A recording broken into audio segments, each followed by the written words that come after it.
주께로 더 가까이 나아가기 원하며 그날의 주님의 부르심을 우리가 분명히 알고 주님과 함께 동행하며 그 주님의 음성에 귀 기울이며 살아가는 우리 예배의 성도들 되게 하여 주셔서 감사드렸고 주 예수 그리스도의 이름으로 기도드렸습니다. 아멘. 이제 우리 함께 보실 말씀은 우리 이사야서 27장 말씀입니다. 이사야 27장 말씀 우리 함께 보도록 하겠습니다. 이사야 27장 말씀입니다.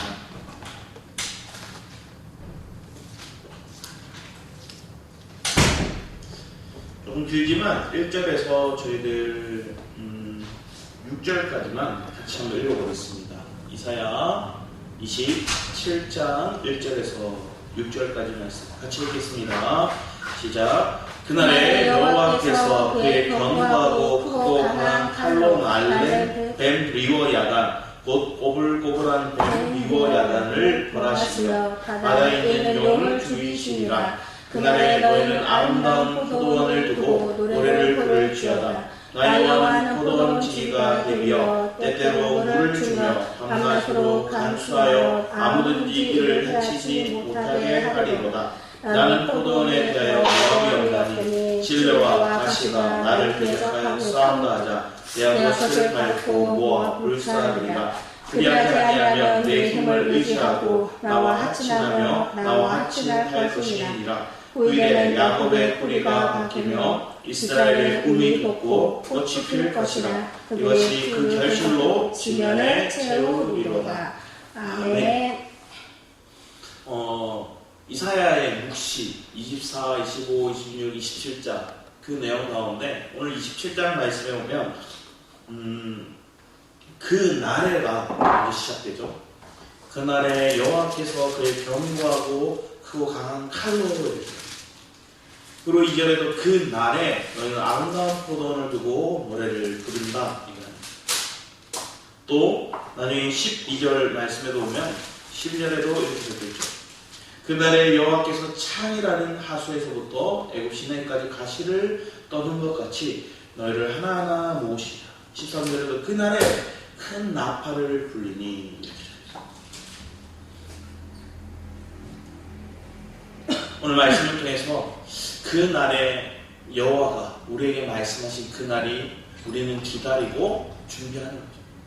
그러니까 지금 이사야가 선포하고 있는 그 날은 지금 당장 온 날이 아니라 미래에 하나님 묵시로 너희들 하나님 다시 회복해 하실 것들을 말씀하셨습니다. 자, 그렇다면 원래 그들은 어떻게 되냐면 우리가 이사야에서 5장을 말씀을 보면 이사야 5장 말씀을 보면 이렇게 얘기를 하고 있어요. 이사야 5장 말씀을 보면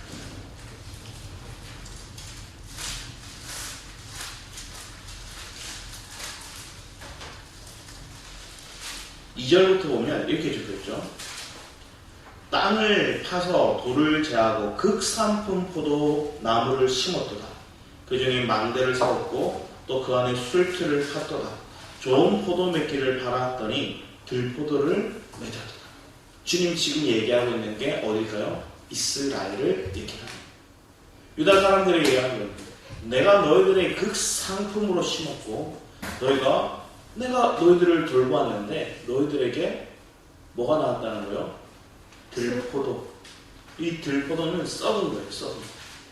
그러면 뒤에 쭉 얘기하는 것들이 4절 5절 말씀 보면 내가 내 포도원을 위해 행한 것 외에 무엇을 더할 것이 있으라. 내가 좋은 포도 맺기를 기다렸거늘 들포도를 맺으면 어찌 됨인고. 이제 내가 내 포도원에 어떻게 행할지는 너에게 이르리라. 내가 그 울타리를 걷어 먹힘을 당하게 하면 그 담을 헐어 짓밟히게 할 것이다. 주님 이렇게 얘기합니다. 내가 너희들 들포도를 보호했는데 너희 포도는 극상품의 포도를 심고 자라겠는데 너희들이 극상품의 포도로 맺어져야 될 열매 맺어야 될 너희들이 들포도가 되었다. 그래서 나는 너희들이 저 들짐승에게 저 밖의 세력들에게 먹히도록 내가 문을 활짝 열어 울타리를 걷어버릴 거다. 그리고 그곳은 멧돼지가 다니고 들짐승이 다니고 짓밟고 멀고 그건 뭘 얘기할까요? 아수르와 바벨론과 애굽의 공격을 받게 되는 이 이스라엘을 얘기합니다. 그들 다 뒤집어져요. 그런데 그 말씀과 오늘 27장의 말씀은 반대되는 내용을 얘기를 하거든요. 완전 반대되는 얘기예요. 그래서 하나님께서는 5장에서는 그들을 향한 지금 현실에 너희들의 상황이 하나님 앞에 범죄하였고 하나님을 경외하지도 않았고 하나님의 영광을 가렸기에 너희들은 들포도다. 그래서 너희들을 하나님께서는 버려두는 것처럼 직발을 피하게 만들고 저들 짐승들에게 들짐승들에게 먹힘 당하게 됩니다. 그런데 오늘 이 27장에 와서는 하나님이 다시 그날에는 그 포도원이 아름다운 포도원으로 바뀔 것이고 그 포도원을 누가 가꿀 것인지를 얘기합니다. 그래서 1절에 그날에 오늘 얘기는 그거예요. 하나님의 아름다운 포도원을 만들기 위해서 어떤 가정을 이루시는가. 여기서 그의 견고하고 크고 강한 칼로 이렇게 주님의 견고한 칼이 뭘까요? 주님의 견고한 칼. 이게 계시록 12장 말씀을 통해서 볼까요? 우리 계시록 12장 말씀 한번 보겠습니다. 12장 9절 11절 계시록 12장 9절에서 11절 말씀 보면 이렇게 적혀있어요.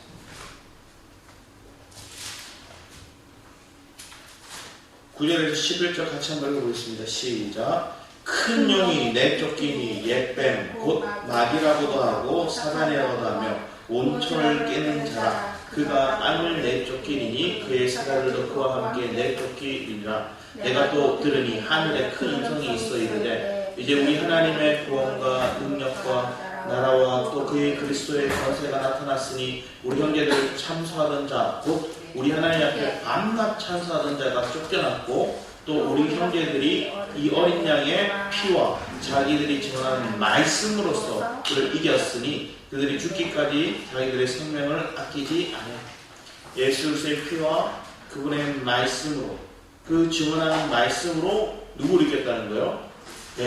옛뱀 곧 사단의 세력 큰 용이라고도 하고 옛뱀이라고도 하고 마귀라고도 합니다. 그게 오늘 27장 1절에 나오는 리워 야단이죠. 그래서 1절 말씀을 보면 뱀, 리워 야단, 곧 꼬불꼬불한 뱀, 리워 야단을 벌하시며 바다에 있는 용을 죽이시고 이게 계시록 12장에 나오고 나중에 보면 계시록 20장 10절 말씀을 보면 이 마귀를 하나님께서는 불못에 불구덩이에 던져버리신다고 말씀하고 있어요. 그 날이 하나님 말씀하신 그 날이 올 거라. 그런데 우리는 이 사단의 세력, 이 마귀, 옛뱀에 속죠. 창세기 3장에 뱀에 속았어요. 하와와 아담이 강교한 뱀에 사단에 속겠죠. 우리의 삶 가운데는 그 사단이 우리를 속이고 그 사단이 조종하는 세상에 우리가 살아가면서 우리의 육체와 세상이 그 세상, 그 사단에 메인바되어서 이리 끌려다니고 저리 끌려다니고 그 하나님께서는 그렇게 살아가다 보면 우리는 들포도를 맺을 수밖에 없는 거예요. 근데 하나님이 내 안에 이제 오셔서 그분이 직접 포도원 지기가 되셔서 우리를 가꾸실 때 그러기 위해서 먼저 뭐 하는 거예요? 잘못된 짐승들 그것들 내쫓는 거예요. 내 속에 들어온 어둠의 세력들 몰아내는 거예요. 하나님께서는 그 얘기를 하고 계신 거죠. 궁극적으로 계시록에 있을 얘기도 하시지만 예수 그리스도가 오셔서 하실 얘기도 말씀하시고 또한 우리 안에 지금 역사하신 그날이 나중에 미래의만이 아니라 오늘 현실을 살아가고 있는 우리의 삶 가운데 동일하게 일어나는 과정입니다. 여러분이 포도원을 맺기 원합니다. 포도나무를 맺기 원합니다. 성경에서 포도는 뭘 얘기하죠? 포도가 뭘까요? 기쁨을 얘기하죠. 하나님께서는 이 기쁨을 상징하는 포도. 왜 포도가 기쁨을 얘기하냐면 이 시대 때 그러니까 그 예수님이 살고 있던 그 시대에도 그냥 이 지역 이스라엘 지역은 물이 어떤 땅이에요? 물이 모이는 땅일까요? 흡수하는 갈까요? 녹음 들어가요. 이 땅은 이스라엘 땅은 물이 흡수하는 땅이라서 물이 고여있지가 않아요. 그래서 비가 많이 오고 비가 오는 그때에는 물을 많이 마실 수 있지만 그들이 가뭄이 오기 시작하고 건기가 오기 시작하면 물을 구하기 힘들어. 근데 이때 나는 것들이 뭐냐면 포도예요. 포도를 수확할 수 있는 시기에 이때 오는 거예요. 그래서 이 시대에 이스라엘의 포도는 어떻게 나죠? 바다에서 이렇게 땅으로 쭉. 왜냐하면 이슬을 먹고 자요. 그 포도를 결실을 거두는 거예요. 그래서 그 포도가 우리에게 뭐가 되는 거예요? 음료가 되는 거예요. 이 사람들에게 건기에 물을 마실 수 없을 때 포도주는 그들의 식수와도 같이 마시는 거예요. 여러분의 삶 가운데 아이가 울기 시작했어요. 저와의 기쁨을 제가 뺏은 것 같습니다. 우리의 삶 가운데 하나님이 주시는 이 기쁨, 내가 목마를 때 이 포도주는 기쁨이 되는 거예요. 그런데 이 포도나무가 제대로 열매를 맺지 못하면 그들은 뭐라는 거예요? 마시는 물, 식수하러 같은 이 포도주를 얻지 못하는 가정이 그들 가운데 있는 거예요. 기쁠 수가 없죠. 그래서 요한복음을 시작할 때도 2장 말씀에 가나 혼인잔치가 나오고 그 혼인잔치에 뭐가 없어요? 포도주가 없어요. 잔치인데 뭐가 없어요? 기쁨을 표현하는 포도주가 떨어져 버렸어요. 그런데 이 포도주가 떨어졌을 때 뭘 하게 될까요? 예수님의 어머니가 예수님에게 얘기를 하죠. 포도주가 다 떨어졌습니다. 여자애 나한테 왜 그 얘기를 합니까? 어머니 나한테 왜 그 얘기 안 합니까? 근데 그 과정을 통해서 예수님의 사역이 시작되는, 놀라운 하나님의 이적이 시작되는 게 가나 혼인잔치의 그 놀라운 은혜 속에서 시작됩니다. 그러면서 종들에게 당부하죠. 예수님 뭘 얘기하든 그대로 하라. 무리들 항아리가 포도주로 바뀌고 거기에 모여있던 많은 하객들, 많은 잔치에 초대받은 사람들이 왜 이렇게 좋은 포도주를 이제야 나왔냐고 얘기를 하죠. 근데 그 포도주가 사실은 이 잔치에 포도주가 떨어져 버리면 어떻게 되는 걸까요? 한마디로 결혼식 갔는데 결혼식 끝나고 뷔페나 식당을 갔는데 먹을 게 없어요. 그러면 막 기뻐하고 막 즐거웠다가 먹을 게 없어요. 사람들 뭐 할 거예요? 실망감으로 쫙 돼요. 근데 그 실망감, 그 좌절감에 이 포도주가 다시 회복될 수 있는 게 누구를 통해서 이루어진 거예요? 예수 그리스도를 통해서.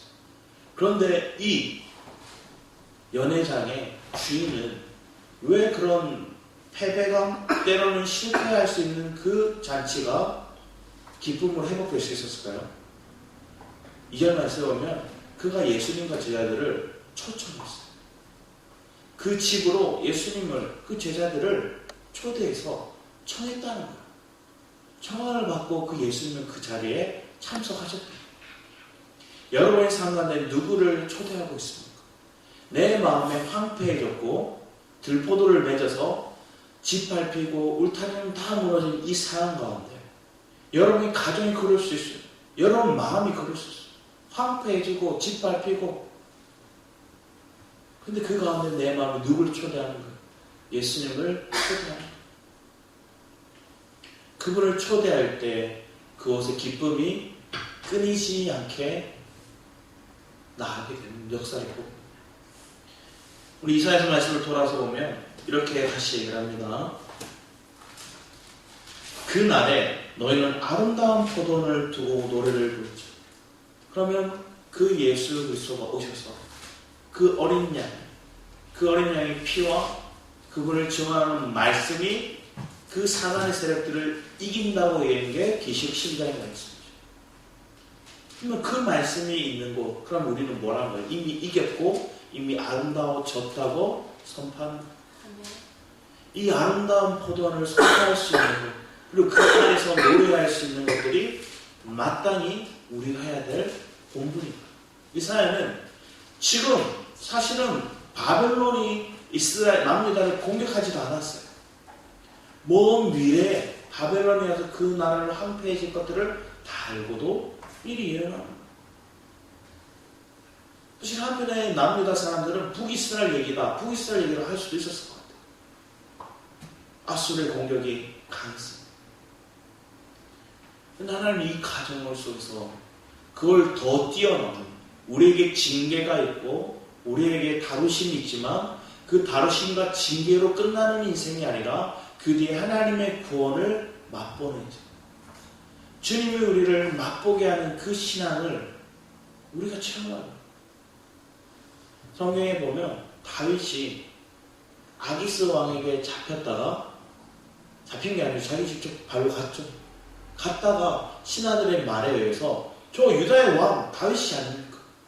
이미 왕으로 그를 인식하고 이 블레셋 사람들은, 아기스의 신하들은 다윗을 보는 거예요. 다윗은 왕인 거예요. 그런데 누구만 그걸 인지하지 못해요? 다윗. 자기는 도망간 거예요. 자기의 장인도 자기를 죽이려 하고 자기를 따르는 물도 지금 뭐 제대로 없고 도망가 신세, 좌절감 속에 있는 그에게 블레셋 사람이 오히려 실체를 보이게 돼요.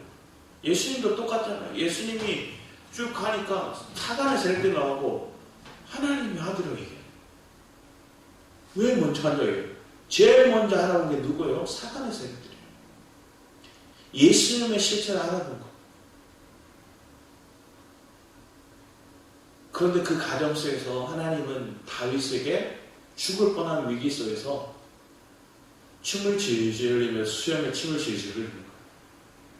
미친 척하고 나와요. 겨우 살아서 나왔을 때 그가 시편을 쓴 거예요. 여기서 미친 척 했다, 이 표현이 그 원어적인 성경에서 보면 뭐라 적혀있냐면 맛이 같다는 거예요. 그러니까 그 원어적인 언어로 미쳤다, 미친 척 했다, 이게 다윗이 한마디로 하면 맛이 같다는 거예요. 그런데 그러고 난 다음에 다윗이 뭘 써요? 내가 주님의 세계를 맛보아하죠.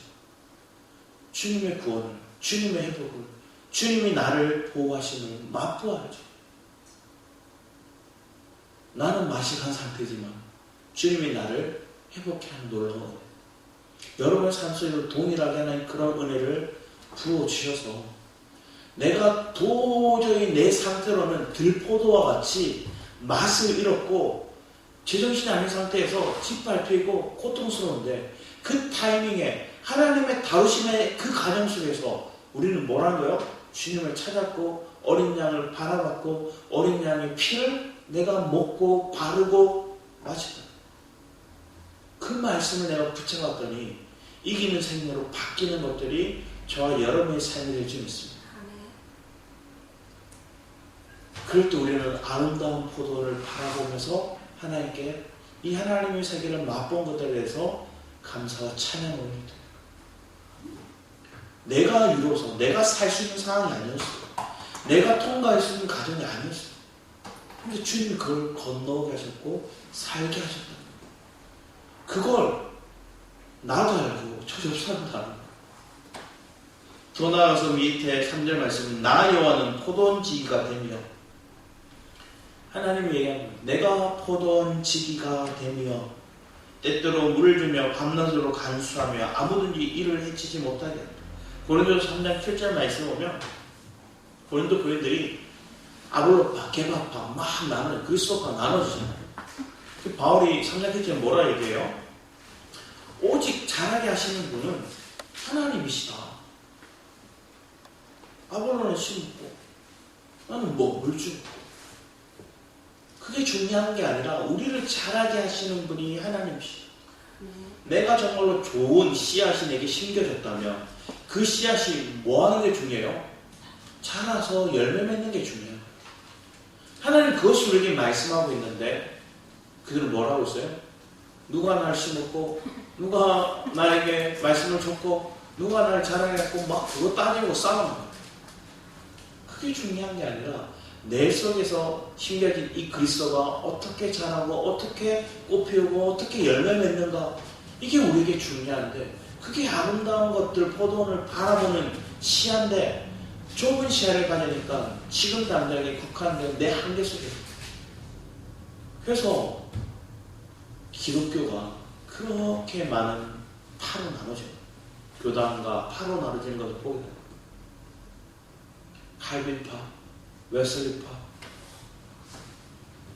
나는 침례를 해야 된다, 안 해도 된다, 뭐 이런 것들로 서로의 교리와 배워왔던 것들을 자기의 어떤 틀을 만들어놨고, 그 안에서 나는 이 교육을 받았어, 이 교육이 진짜야, 이것만이 옳아 얘기하면서 그 진리에, 그들이 얘기하는 그 진리라고 얘기하는 그 틀 안에서 자기가 최고 위에 있다고 생각하고, 결론은 뭘까요? 자기가 배웠고 자기가 가르칠 수 있는 것들이 최고라 생각합니다. 그래서 높아지 이론에 갇혀있는 자들은 어린아이입니다. 내가 높아지려고 할수록 하나님은 뭐라 얘기하고요? 낮아져야 된다 얘기해요.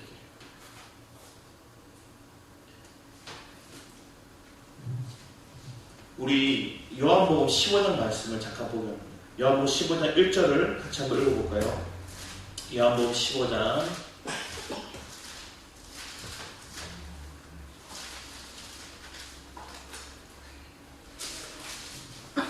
1절 말씀 먼저 한번 보도록 하겠습니다. 15장 1절 같이 읽겠습니다. 시작. 나는 참 포도나무요 내 아버지는 농부라. 이렇게 예수 그리스도가 직접 얘기해요.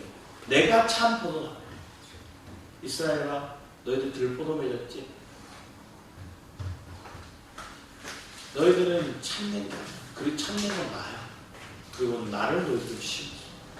또 나에게 너희들이 적고침을 당했어. 그럴 때 우리를 돌보시는 분 뭐예요? 아버지. 하나님은 농부라 얘기해요. 그러면서 우리 2절부터 5절까지 같이 한번 읽어보겠습니다. 시작. 무릇 내게 붙어있어 열매를 맺지 아니하는 가지는 아버지께서 그것을 제거해 버리시고, 무릇 열매를 맺는 가지는 더 열매를 맺게 하려 하여 그것을 깨끗하게 하시느니라. 너는 내가 일러준 말로 이미 깨끗하여 졌으니 내 안에 거하라. 나도 너희 안에 거하리라. 가지가 포도나무에 붙어있지 아니하면 스스로 열매를 맺을 수 없음 같이 너희도 내 안에 있지 아니하면 그러하리라. 나는 포도나무요 너희는 가지라. 그가 내 안에 내가 그 안에 거하면 사람이 열매를 많이 맺나니 나를 떠나서는 너희가 아무것도 할 수 없음이니라. 우리가 누구에게 붙었고 누구 안에 있어야 되는지를 분명하게 요한복음 15장은 말씀하고 있어요. 아름다운 포도나무는 열매 맺는 포도나무, 꽃이 피고 열매를 맺는 것. 그런데 우리의 삶 가운데 하나님이 그리스도 안에 붙어 있으면 열매를 맺는다 이렇게 하는 거예요. 근데 떨어지면, 가지가 떨어져 나가버리면, 나무에 붙어 있지 않으면 열매를 맺을 수가 없는 거예요. 근데 많은 예수를 믿는다고 하는 이들이 그리스도 밖에서 행하는 일들이 너무 많은 거예요. 그리스도와 분리된 채 행하는 일들이 많은 거예요. 우리가 성령의 일을 하기 원합니다 얘기를 해놓고 그리스도 밖에 행동하는 것들이 너무 많아요. 우리의 말도 우리의 행동도 그리스도 안에 있는 게 아니에요. 내가 성령의 능력에 붙들림과 되기 원합니다 얘기를 하고 밖에서 막 욕해요. 욕하고 다녀요. 나를 성령이 취한 게 아니라 술에 취해 있는, 거짓된 것들에 중독되고 쾌락에 빠져있고, 그 마음에 하나님이 기뻐하시는 일이 아닌 다른 것들에 마음이 떠나있으면 결국은 우리의 삶 가운데는 내 안에 있다 말로는 얘기했지만 실상은 그리스도 안에 있는 것들이 아닌 삶이 살아요. 뒤에 더 밑에 말씀에 보면 이렇게 얘기합니다. 나는 포도원에 대하여 노함이 없나니.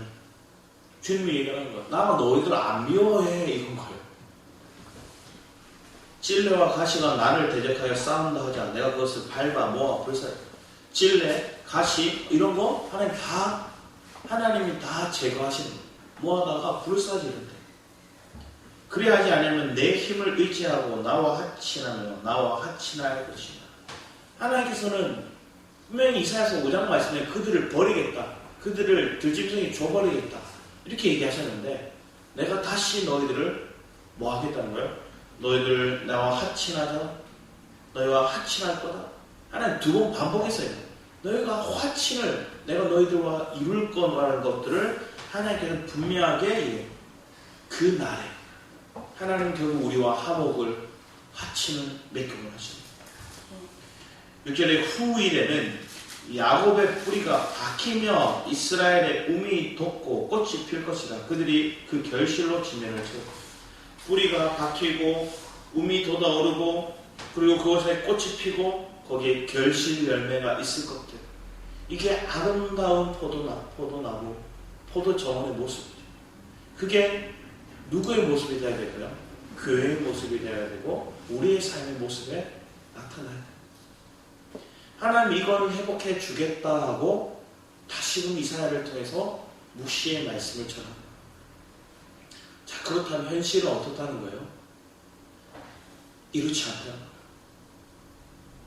그래서 뒤에 7절 이하의 말씀을 보면 하나님은 이 아수르, 바벨론, 애국 같은 이 이스라엘 괴롭혔던 그들을 더 큰 심판을 그들에게 줄 것이라 말씀하고 있는데 주께서 그 백성을 치셨던 그 백성을 친 자들을 치심과 같겠으며 백성이 죽임을 당했던들 백성을 죽인 자가 죽임을 당하와 같겠습니다.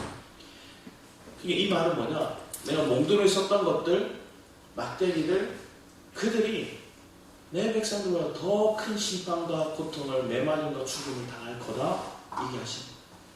주께서 백성을 적당하게 견책하사 쫓아내실 때 동풍 부는 날에 폭풍으로 그들을 옮기십니다. 야곱의 불의가 속함을 얻으며 그의 죄 없이함을 받을 결과는 이로 말미암나니 곧 그가 제단의 모든 돌을 부서진 횃돌 같게 하며 아세라와 태양상이 다시 저지 못하게 함이 있느니 이 우상을 제거했다는 거예요. 내가 그리스도를 만나고 내가 그리스도 안에 누리고 내 속에서 그 주님을 만나는 것들이 있으면 뭐 하는 거예요? 회복이 있는 거예요. 회개가 있는 거예요. 돌이킴이 나타나는 거예요. 그래서 내가 뭐 했던 것, 우상 숭배했던 것들, 하나님 앞에 범죄했던 것들을 다 제거하고 불태워요. 대저 견고한 성읍이 적막하고 거처고 항마에 버림받아 광야와 같은즉 송아지가 거기에 먹고 거기에 누우며 그 나무가지를 먹어 없이 하리라. 가지가 마르면 꺾이나니 여인들이 와서 그것을 불사를 것이라. 백성이 지각이 없으므로 그들이 지으신 이가 불쌍히 여기지 아니하시면 그들을 조성하신 이가 은혜를 베풀지 아니하시다. 결국 하나님이 우리를 보호하시고 하나님이 우리를 은혜를 베풀어 주셔야 우리의 삶 가운데 놀라운 회복의 역사가 있을 것을 얘기합니다. 저 우리를 괴롭히고 우리를 돌이키게 하기 위한 도구로 사용했던 그들은 결국 뭐 할까요? 하나님 다 동쪽에서 큰 바람으로 그들을 다시 몰아내 버리실 것들을 말씀합니다.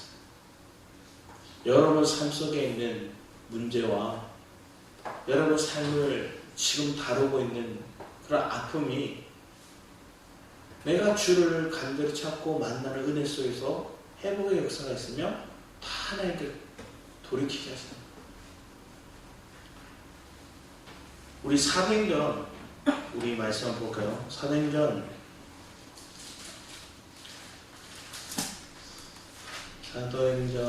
저희들 어딨냐?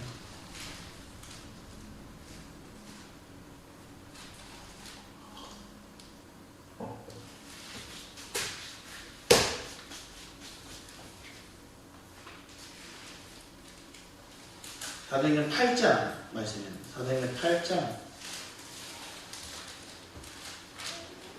사도행전 8장 22절 말씀 한번 볼까요?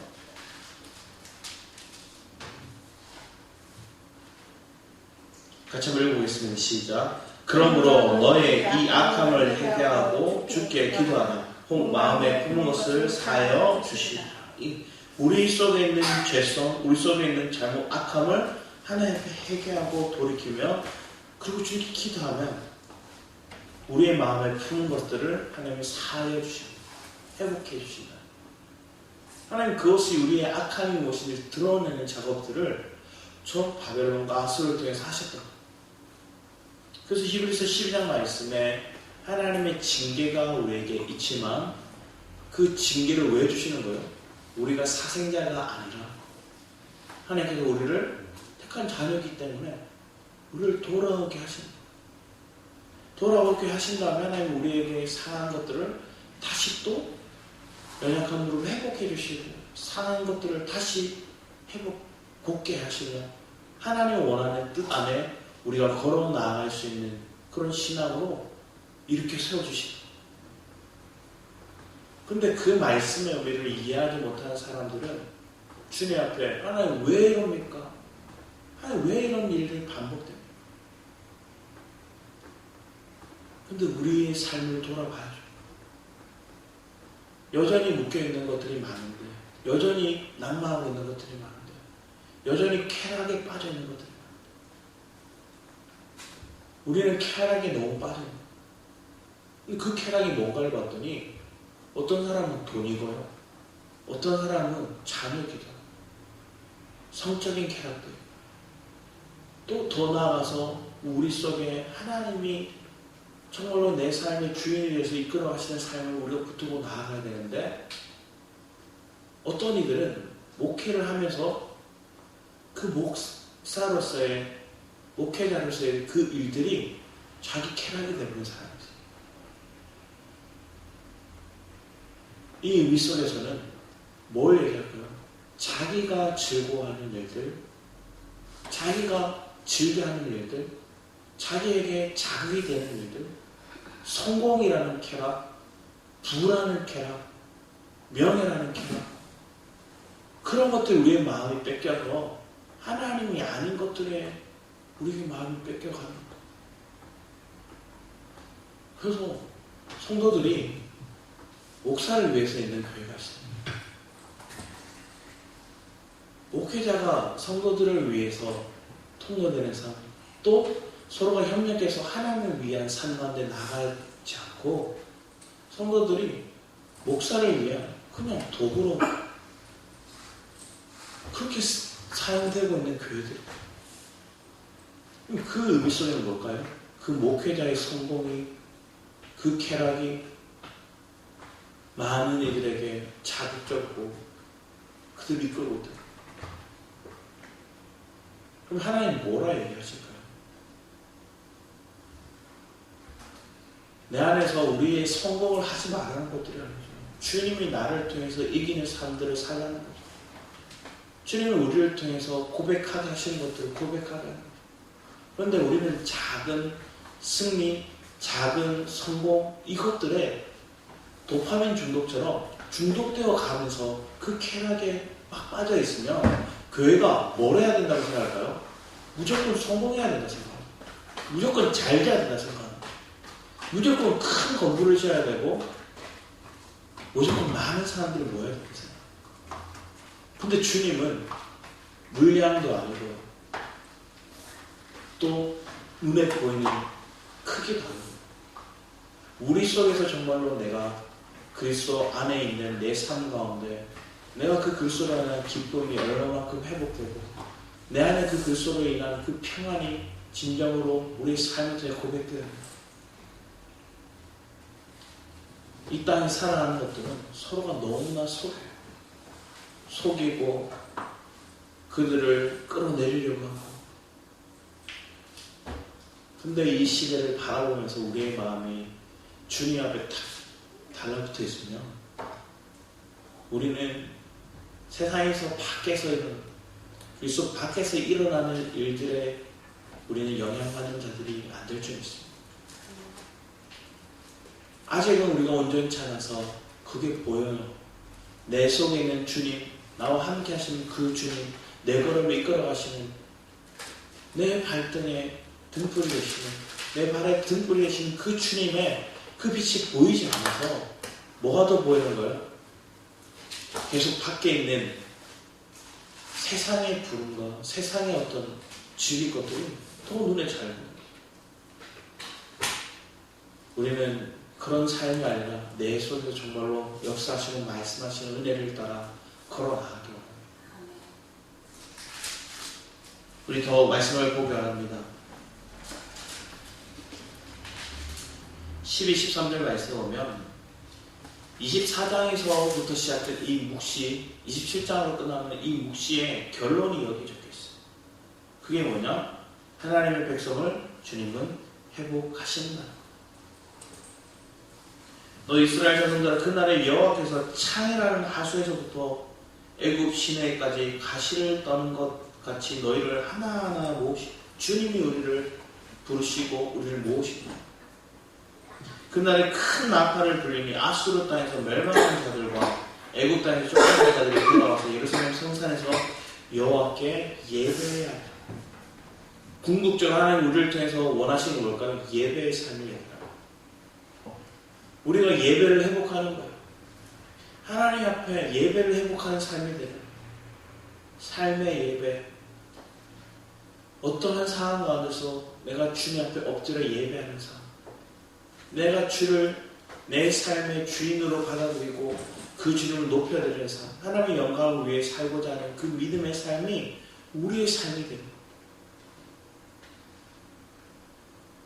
그러면 그런 믿음의 결단을 한 사람들은 어떠한 상황이 와도 주로 인해서 마음이 소망이 다시 오리라. 내가 사랑하는 일을 떠나요. 또 내가 계획하고 준비했던 것들이 와르르 무너졌어요. 그리고 함께했던 많은 사람들이 이제는 나와 함께하지 않겠다 얘기를 해요. 인간적으로 보면 뭐처럼 보여? 소망 없는 것처럼 보이고 끝인 것처럼 보이고 절망처럼 보이죠. 근데 그 절망과 그 소망 없다 생각하는 그 타이밍에 내 소망, 내 계획, 나의 어떤 내 자아에 행했던 그 모든 일들이 무너질 때 하나님의 일이 시작됩니다. 하나님의 섭리가 그때부터 역사합니다. 그러니까 하나님의 섭리를 내가 보니까 잃었는데 그리스도를 얻어요. 다 뺏겼는데 그리스도를 내게 있어요. 뿌리 경우에 대해. 신앙은 그러한 여정을 하면서 지금까지 걸어왔다. 우리가 엘베레 교회에서 생명의 복음을 들었다 하며 그 말씀을 내가 안다고 얘기했지만 이 과정을 겪을 때마다 우리는 뭐예요? 번민에 빠지기도 하고 평안이 깨지기도 하고 기쁨이 막 사라지기도 하고. 그렇지만 결론적으로 말씀이 그 속에 심겨진 자는 뭐예요? 돌아와요. 그 안에 씨앗이 있는 사람들은 다시 회복돼요.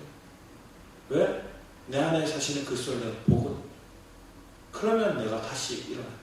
우리에게 중요한 것들은 우리를 무너뜨리려는 저 사단의 세력들이 하나님 제거해 주세요가 아니라 내 속에 계신 주님을 내가 보게 해주세요. 그 말씀을 내가 붙잡게 해주세요. 그러면 어떠한 대적이 와도 우리는 덤덤하게 이겨나가는 거예요. 그러니까 중요한 것들은 저 밖에 있는 것들이 중요한 것들이 아니라 내 속에 계신 내 안에 심겨진 그 그리스도를 내가 주목하고 그 주님을 붙들고 내가 그 안에 있음을 확고하게 뿌리내려 믿고 있냐. 근데 그게 흔들릴 때가 많아요. 왜 그럴까요? 아직 우리가 견고히 못 내리니까 우리를 육체를 가졌기 때문에 육이 조금 힘들어지고 또 세상을 살아가다 보니까 물질이 늘 풍족하던가요. 막 넘쳐가지고 이 사람도 주고 저 사람 주고 마음으로는 막 줄 게 많아요. 그런데 현실에 오면 줄 수 없는 상황이에요. 아니 오히려 내가 먹을 것도 없는 상황이에요.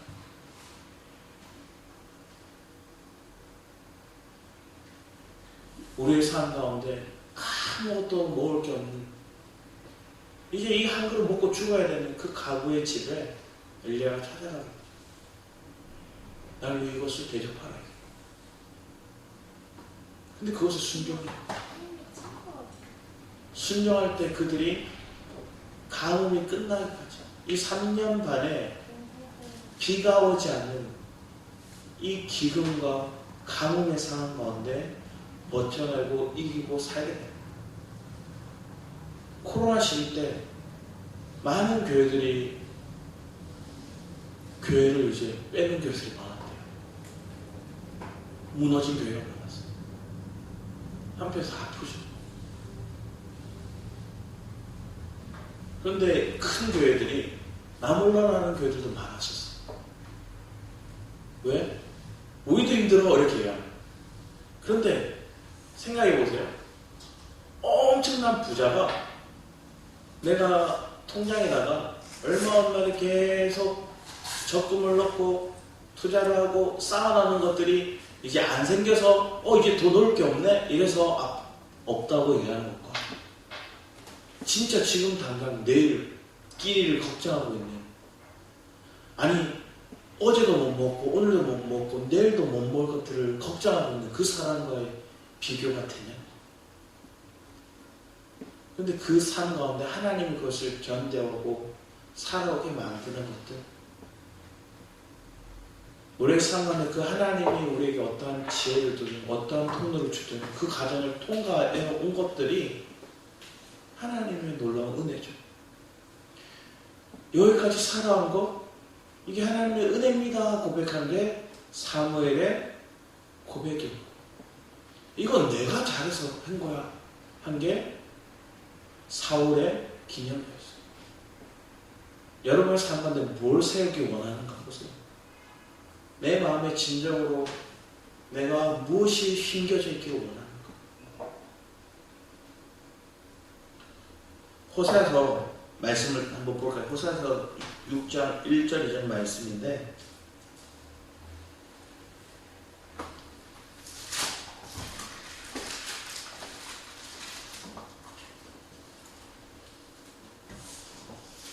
결국은 주님은 우리에게 아수르, 바벨론, 애국 같은 그런 우리를 힘들게 하는 대적들이 있지만 결국 그들을 통해서 하나님 뭘 하게 만들까요? 1, 2절 같이 한번 읽어보겠습니다. 시작.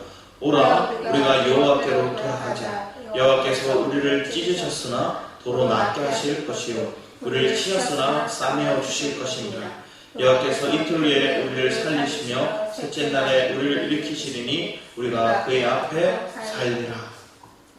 여러분의 삶 가운데 내가 여호와께 돌아올 수 있는 은혜가 뭐였어요? 우리가 찢겼고요. 또 우리가 상처받았어요.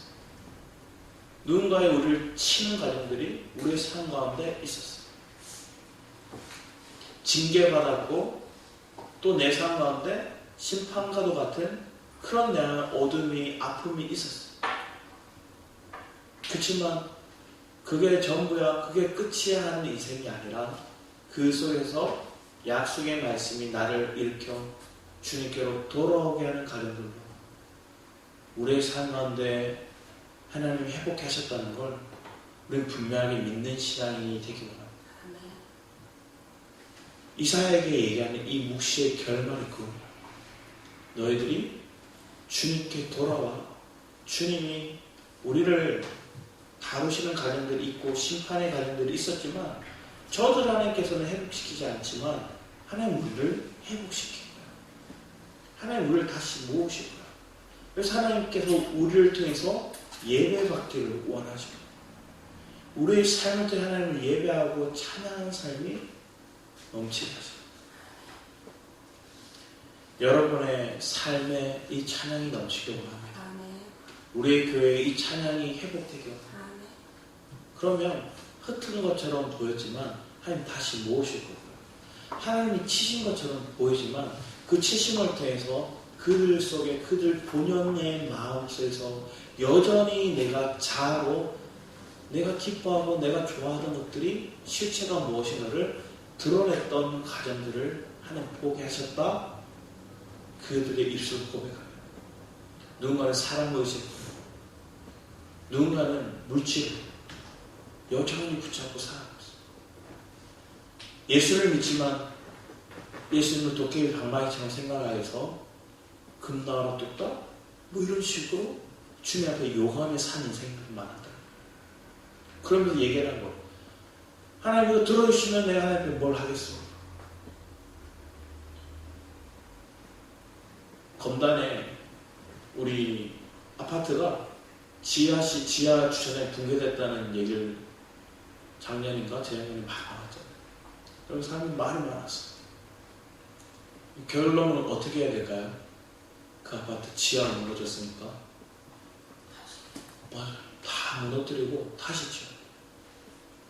다 부셔버려요. 근데 부수는데도 돈이 400억이 넘게 들어갔대요. 짓는데도 엄청난 돈이 들어가는데 부수는데도 돈이 들어가요. 우리의 삶 가운데 기회비용이라는 게 있어요. 대가 지불이라는 게 있어요.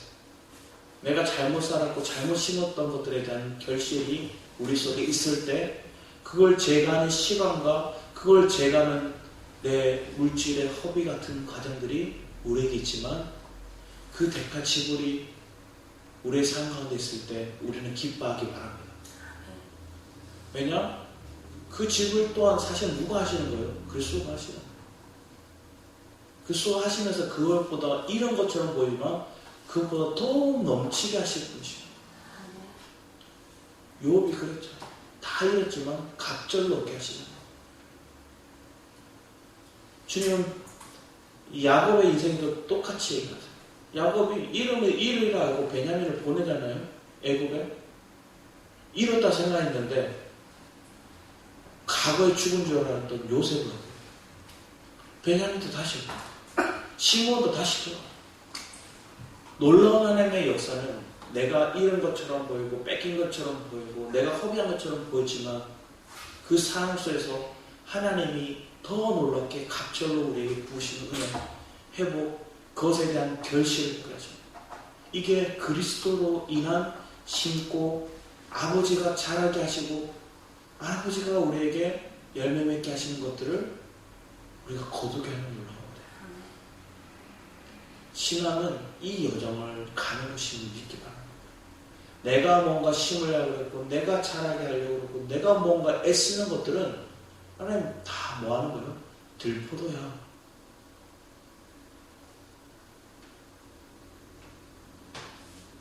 사마리아 여인이 예수님께 말씀하거든요. 선지자여, 내가 어디서 예배해야 됩니까?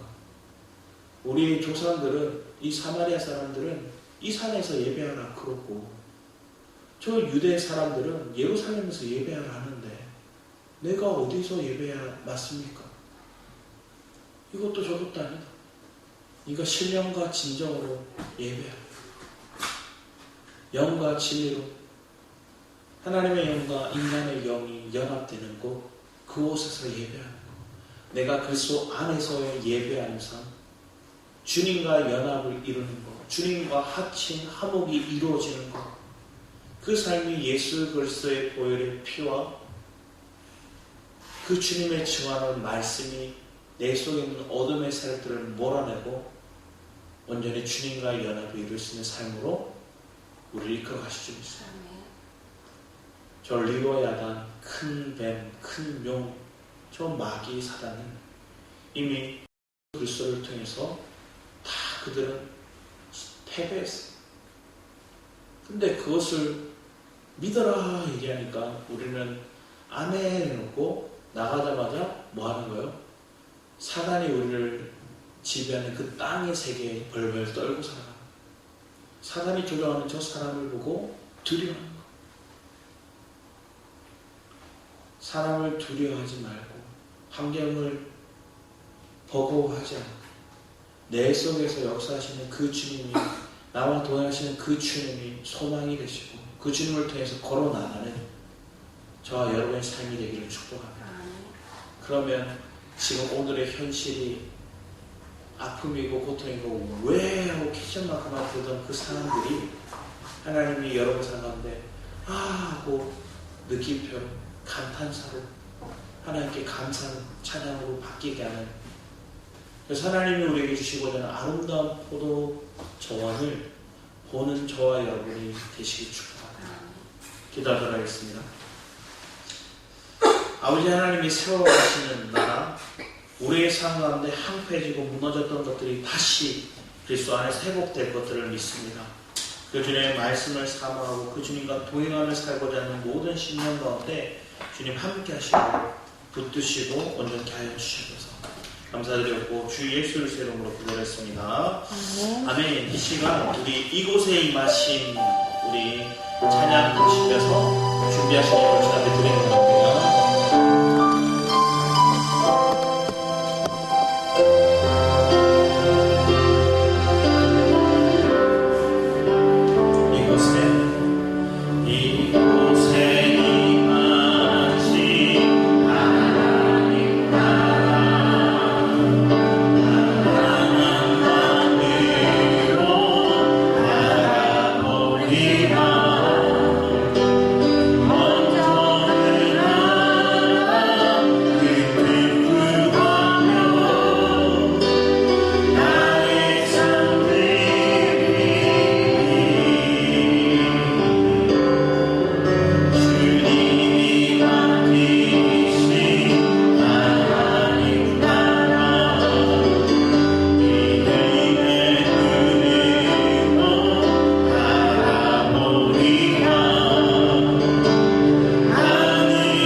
함께